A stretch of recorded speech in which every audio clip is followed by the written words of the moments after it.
Malaglag yung cellphone ko.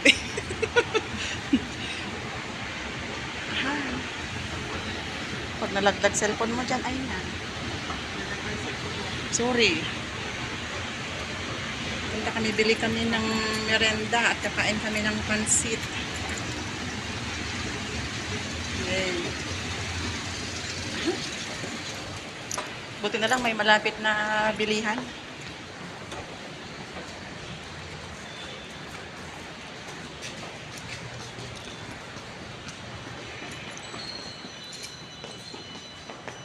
Diba? Nakaganon siya pero nakalugay ang buhok.